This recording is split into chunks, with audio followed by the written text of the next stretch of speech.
سورہ یوسف کے مطالعے میں یہاں تک پہنچے تھے کہ اس خاتون کا یہ دعوت دینا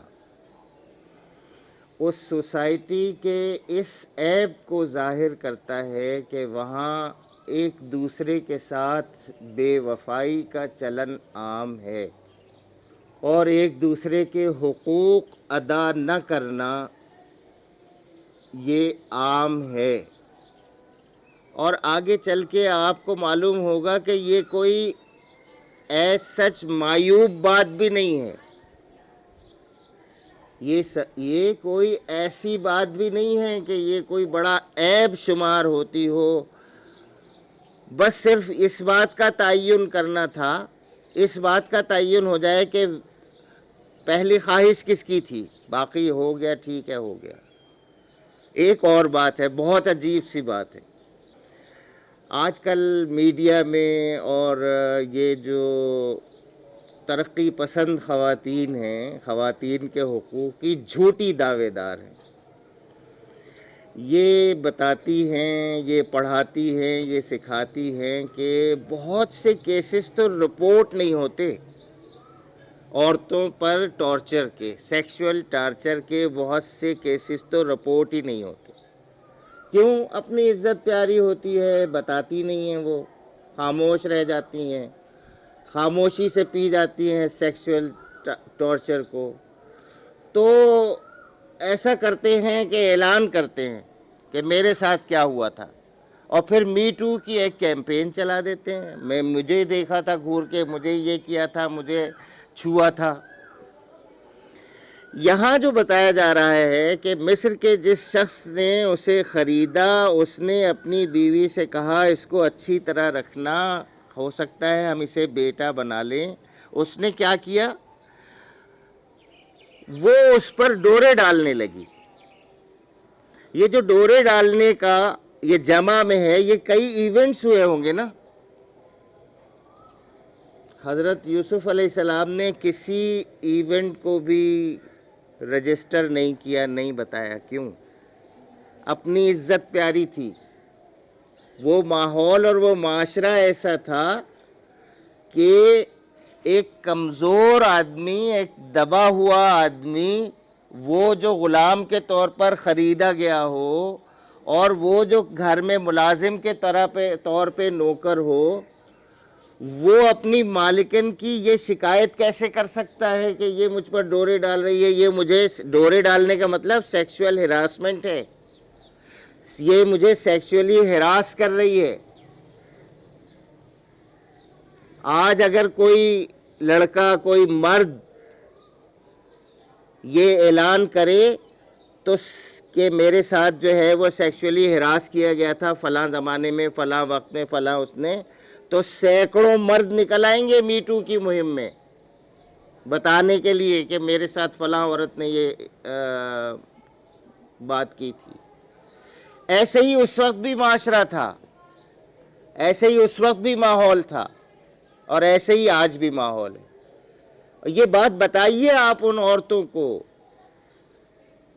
کہ معاملہ یہ نہیں ہے مرد اور عورت کا، نہیں ہے معاملہ، ہے طاقت کا. کس کے پاس میڈیا کی طاقت ہے، کس کے پاس حکومت کی طاقت ہے، کس کے پاس مال و دولت کی طاقت ہے.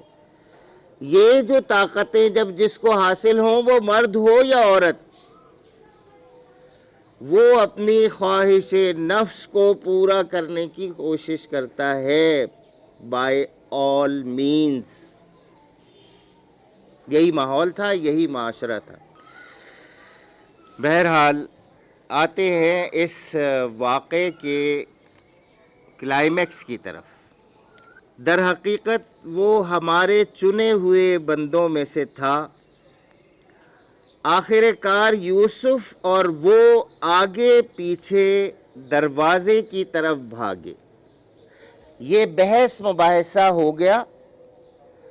جب تک محض اشارے بازی تھی، جب تک محض ابتدائی جو ہے وہ ہراسمنٹ تھی، اس وقت تک تو چلیں ٹھیک ہے.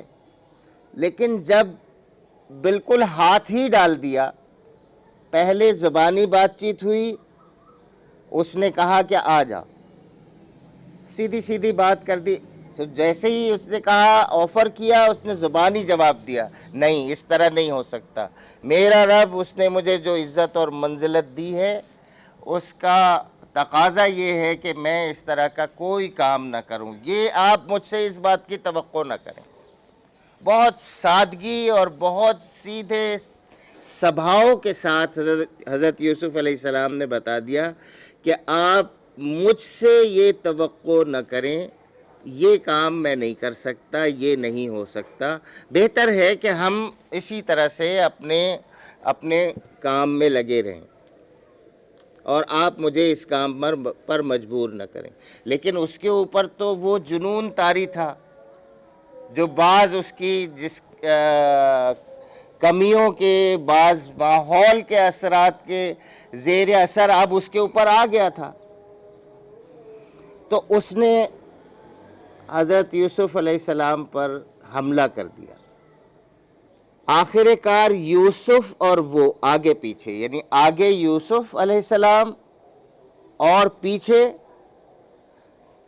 وہی عورت دروازے کی طرف بھاگے. اب جب دروازے کی طرف بھاگے تو بھاگنے میں حضرت یوسف علیہ السلام کا قمیض اس کے پیچھے سے آ گیا، کسی بھی پیچھے کی کسی بھی جگہ کو سمجھ لیجیے پیچھے آ گیا.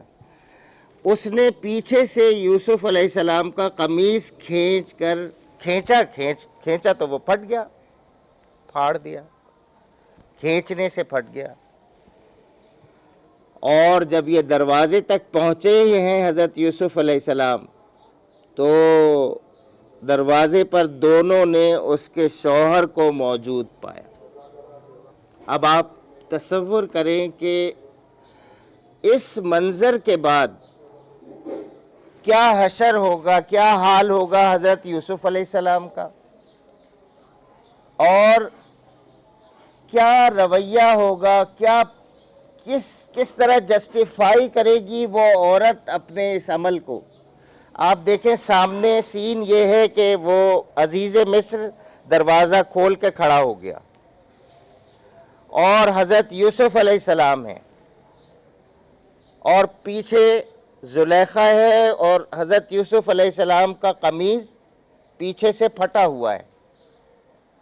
اور اس حال میں جب وہ ان کو پاتا ہے تو